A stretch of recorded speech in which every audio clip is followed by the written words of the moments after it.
Assalamualaikum warahmatullahi wabarakatuh. Perkenalkan, nama saya Muhammad Adam. Saya adalah peserta dari Latsar golongan 2 angkatan 8 tahun 2021. Pada kesempatan kali ini, saya akan menjelaskan tentang komitmen mutu dan anti korupsi. Komitmen mutu. Komitmen mutu merupakan wujud layanan bagi aparatur kepada masyarakat, dan pekerjaan tersebut harus berdasarkan internalisasi konsep aneka, karena bersentuhan langsung dengan penerima manfaat layanan, yaitu masyarakat.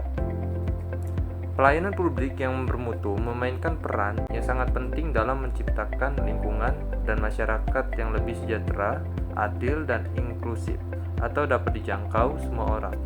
Salah satu tantangan dalam menciptakan layanan publik yang bermutu adalah menentukan kelompok sasaran dari layanan publik itu sendiri. Konsep efektivitas, efisiensi, inovasi, dan mutu. Efektivitas ialah ketercapaian target yang telah direncanakan, baik dilihat dari capaian jumlah maupun mutu hasil kerja, sehingga dapat memberi kepuasan. Efektivitas organisasi berarti sejauh mana organisasi dapat mencapai tujuan yang ditetapkan atau berhasil mencapai apapun yang coba dikerjakannya. Efektivitas organisasi berarti memberikan barang atau jasa yang dihargai oleh pelanggan, menurut Richard L. Duff. Efisiensi merupakan tingkat ketepatan realisasi penggunaan sumber daya dan bagaimana pekerjaan dilaksanakan, sehingga tidak terjadi pemborosan sumber daya, penyalahgunaan alokasi, penyalahgunaan prosedur, dan mekanisme yang keluar alur. Kemudian inovasi, yaitu perubahan yang diciptakan untuk mencapai keadaan yang lebih baik di masa yang akan datang. Inovasi muncul karena adanya dorongan, kebutuhan organisasi atau perusahaan untuk beradaptasi dengan tuntutan perubahan yang terjadi di sekitarnya. Perubahan bisa dipicu antara lain oleh pergeseran selera pasar, peningkatan harapan dan daya beli masyarakat, pergeseran gaya hidup, peningkatan kesejahteraan, perkembangan ekonomi, pengaruh globalisasi, serta kemajuan ilmu pengetahuan dan teknologi. Kemudian mutu. Mutu ialah suatu kondisi dinamis berkaitan dengan produk, jasa, manusia, proses, dan lingkungan yang sesuai atau bahkan melebihi harapan konsumen atau pengguna. Menurut William F. Christopher dan Carl G. Thor, berdasarkan pendapat di atas, dapat disimpulkan bahwa mutu mencerminkan nilai keunggulan produk atau jasa yang diberikan kepada pelanggan atau customer, sesuai dengan kebutuhan dan keinginannya, dan bahkan melampaui harapannya.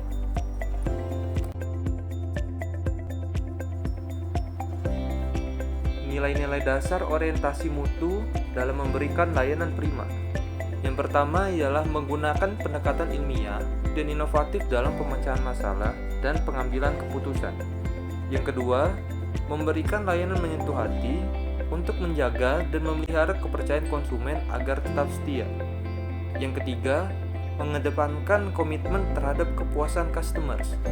Yang keempat, menghasilkan produk atau jasa yang berkualitas tinggi dengan arti tanpa cacat, tanpa kesalahan, dan tidak ada pemborosan. Yang kelima, beradaptasi dengan perubahan yang terjadi, baik berkaitan dengan pergeseran tuntutan kebutuhan customer atau klien, maupun perkembangan teknologi. Yang keenam, melakukan upaya perbaikan secara berkesinambungan dengan berbagai cara seperti pendidikan, pelatihan, pengembangan ide kreatif, kolaborasi, dan benchmark.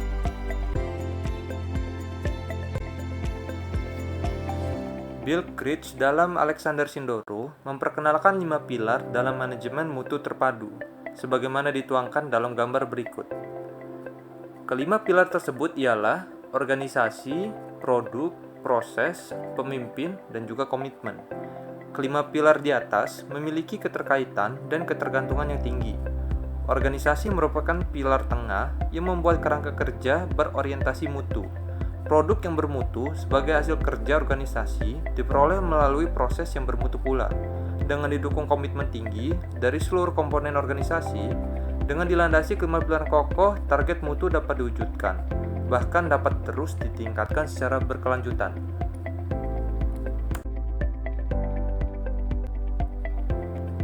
Indikator nilai komitmen mutu. Efektif, yaitu upaya meningkatkan ketercapaian target atau tujuan yang telah ditetapkan.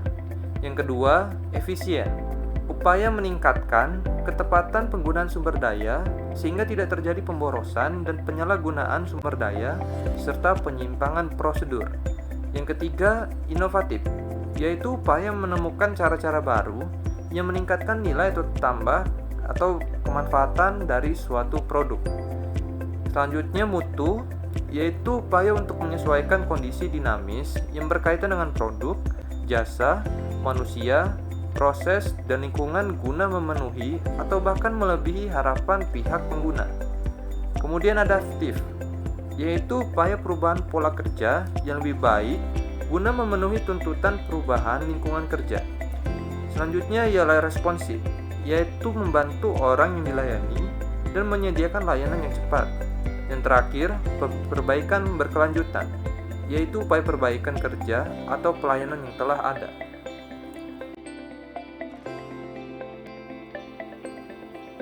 Pembahasan selanjutnya ialah anti korupsi.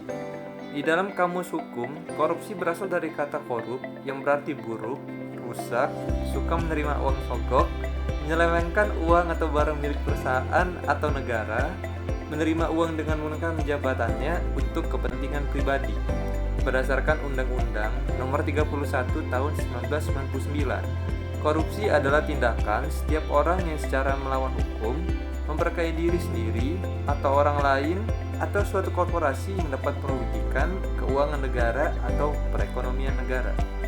Pemahaman dan dimensi baru mengenai kejahatan yang memiliki konteks pembangunan. Pengertian korupsi tidak lagi diasosiasikan dengan penggelapan keuangan negara saja. Tindakan bribery atau penyuapan dan kickbacks atau penerimaan komisi secara tidak sah juga dinilai sebagai sebuah kejahatan. Hal ini disebabkan korupsi memang menyangkut segi moral, sifat, dan keadaan yang busuk yang terdapat dalam jabatan instansi atau aparatur pemerintah, penyelewengan kekuasaan dalam jabatan karena pemberian, faktor ekonomi dan politik, serta penempatan keluarga atau golongan ke dalam kedinasan di bawah kekuasaan jabatannya. Contoh tindak pidana korupsi. Yang pertama ialah merugikan negara dengan menerima hadiah atau upeti dari hasil pekerjaan yang telah dilakukan. Yang kedua, penggelapan dalam jabatan. Yang ketiga, melakukan tindak pemerasan dalam jabatan baik kepada orang lain atau masyarakat.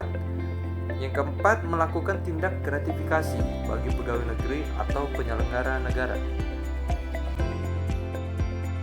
Selanjutnya ialah dampak korupsi yang terjadi apabila suatu negara telah banyak dan marak terjadi tindakan korupsi, yaitu lambatnya pertumbuhan ekonomi dan investasi, menurunnya pendapatan negara dari sektor pajak, meningkatnya utang negara, hilangnya kepercayaan publik pada demokrasi, munculnya kepemimpinan yang korup, dan mahalnya harga jasa dan pelayanan publik. Indikator nilai anti korupsi yaitu yang pertama jujur, kedua peduli, yang ketiga mandiri, yang keempat disiplin, yang kelima tanggung jawab, yang keenam kerja keras, dan yang terakhir berani.